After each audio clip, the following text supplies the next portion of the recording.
The injury bug flying around Philadelphia today. We'll break down all the latest injury news that you need to know about. Also, one glaring stat that I think could be an Achilles heel if not addressed properly. All that and more on today's show.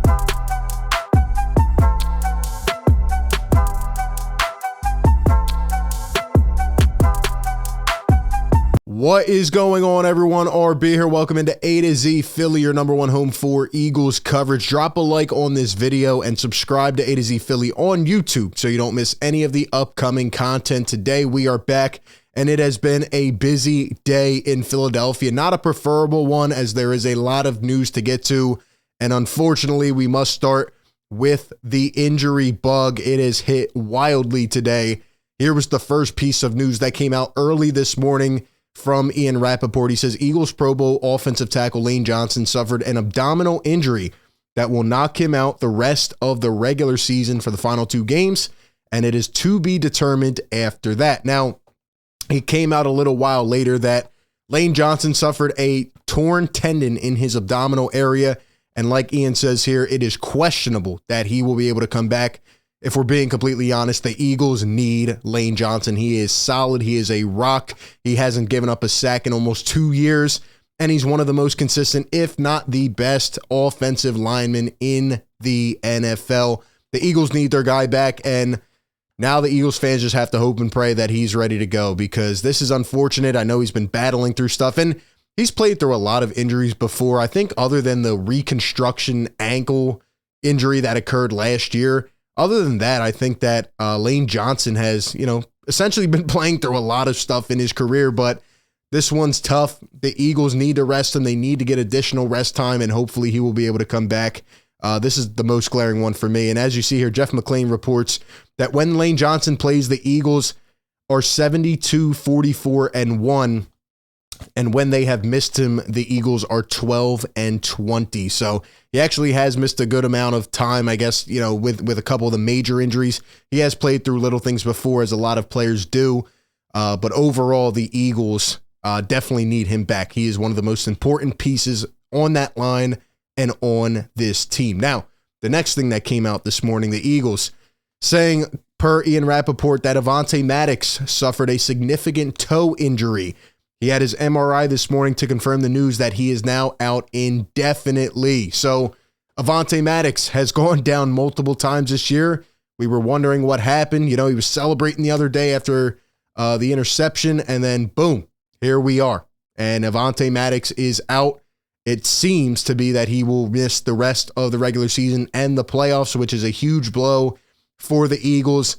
We look at their situation. We'll talk about CJ Gardner-Johnson in a second. Hopefully he can come back within the next couple weeks. But, Avonte Maddox has been rock solid. And Josiah Scott is a nice, young, upcoming slot corner.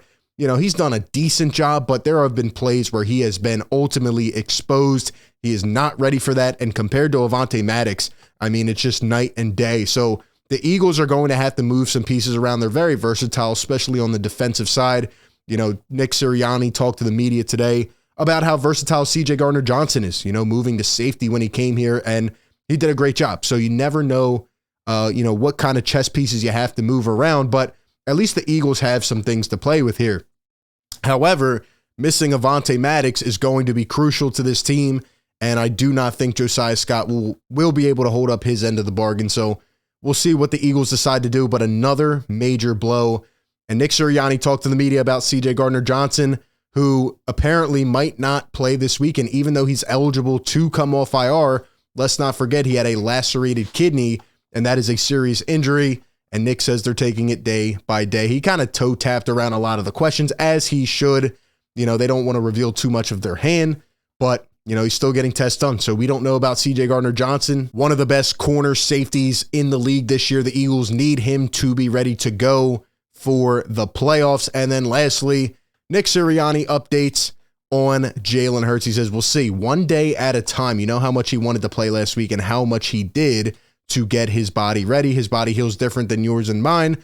He'll do everything he can to get himself healthy, and if it's healthy, he'll play. So at one time, it seemed a given that Jalen Hurts would be suiting up this weekend, but now that is up in the air. We do not know at this time. So it has been interesting. Here is a summation of the injuries per Birds Blitz on Twitter that we are looking at right now.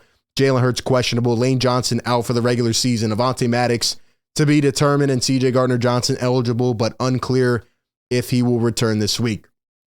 The Eagles have been relatively healthy all season, and they need to find a way to stay healthy and prevent any other injuries, especially any significant ones, before the upcoming playoffs.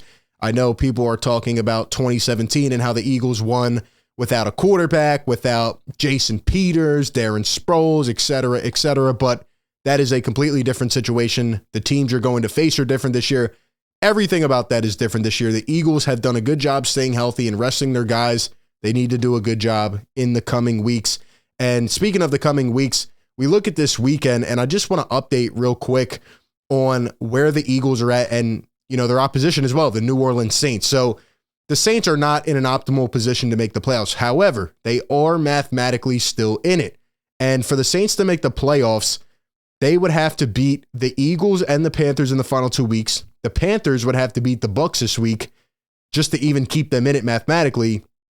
And then they would need the Bucs to lose in week 18. So a lot of things have to happen. The Saints are going to come out and give their best shot. We know that now that they are still mathematically involved in the playoff push. It's crazy that anybody in that division is even going to make the playoffs with their record, but they are. So the Eagles need to come out ready. And Gardner Minshew, if he has to suit up again, needs to come out ready. The Eagles need to blow the brakes off the Saints. They must secure the 1 seed this week because they need 2 weeks in order to get everybody healthy, to rest and get fully prepared for the playoffs. They don't want this to go down to a potential week 18 game where they have to try to suit up as many as possible and go out there and win a tough game against the Giants. They do not want that to happen, especially with the Giants and everything they will be playing for, maybe trying to get into the playoffs that week. So the Eagles need to wrap it up this week. Forget about this past game and just move on. In terms of worries, this is the one glaring stat that I think could be an Achilles heel if the Eagles do not correct it immediately. And the only thing we will talk about from this past week, because in reality, it doesn't matter.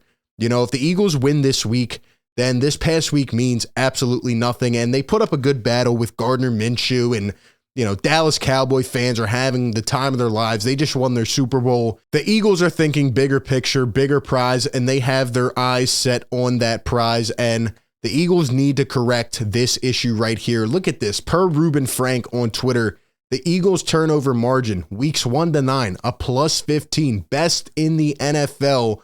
And then from weeks 10 to 16, a minus 6, the worst in the NFL. The Eagles are not forcing turnovers. They're not taking the ball away. And right now, Darius Slay is actually one of the worst corners with passer rating, an opposing passer rating in the NFL over the past, 6 weeks. And James Bradbury's looked a little bit worse, but overall, the defense doesn't look shaken. They're not, awful until maybe this past week, but they need to fix this right now. They need to fix this because going up against better quarterbacks, better teams in the playoffs, the Philadelphia Eagles will need to come out and hold themselves to a higher standard. You want to be peaking and playing your best football at that time. And right now, the defensive side has been a little bit shaky, especially after this past week, letting Dallas put up 40 points. And here is a breakdown from Brendan Deeg on Twitter talking about the variance between zone defense and man defense. He says Dak versus the Eagles against zone defensive calls by Jonathan Gannon went 24 for 24. That is absolutely inexcusable. So part of it, I think, falls on the coach, but part of it also falls on the players. For example, in the 3rd and 30 after the game, Darius Slay was asked about that play, and he kind of really didn't take accountability. He pretty much said people need to do their jobs. He was pointing at others, but I think he also needs to take accountability for himself. I'm a huge Darius Slay guy, and I think he's been fantastic. He's a Pro Bowler for a reason. He's an all-pro corner, but, he needs to come out and play better. I mean, it's as simple as that, but I also think he needs to be put in the optimal positions to succeed, which is, something I've talked about before, and I don't think it's always happened under Jonathan Gannon. And here against man coverage, Dak Prescott was 3 for 9, sacked twice. So you can see what has worked and what hasn't. Brendan says Gannon's soft zone coverage killed this team on Saturday night, and I would have to agree. Dak Prescott came out, he threw an interception to begin the game, And then what happened after that? I think he completed the next 16 passes in a row. The Eagles brought no pressure. They didn't make him uncomfortable. Dallas wasn't doing it to Gardner Minshew either, but the Eagles are, ultimately supposed to be a championship level defense. This is supposed to be a championship level team, and the Philadelphia Eagles need to get back to what they were doing in the first 10 weeks. They need to go out. They need to force turnovers. They need to bring pressure on the quarterback and utilize the talent, especially those front four, those front five, because they are some of the most talented in the entire NFL. And when you go up against these better quarterbacks, you cannot allow them to pick you apart. Going up this weekend against the Saints, they don't have an elite quarterback. I wouldn't even say they have a good quarterback. And the Philadelphia Eagles can go out there and make a statement on the defensive side. And, they need to go out there and fix this. You just came off a game on offense where you force, or you give up the ball 4 times. You cough it up, 2 huge fumbles by the running backs, and obviously 2 bad interceptions as well. So you need to clean that up because, again, in the crucial moments, you can't make those types of plays. You have to be almost perfect because, as they say, in any given Sunday, any game, any team can upset. It's one and done in the playoffs. So the Philadelphia Eagles need to come out more prepared. That being said, appreciate everybody for tuning in. Give me all your thoughts down below in the comment section. And as always, be sure to like, comment, and subscribe. And I will catch you all in the next one. Peace.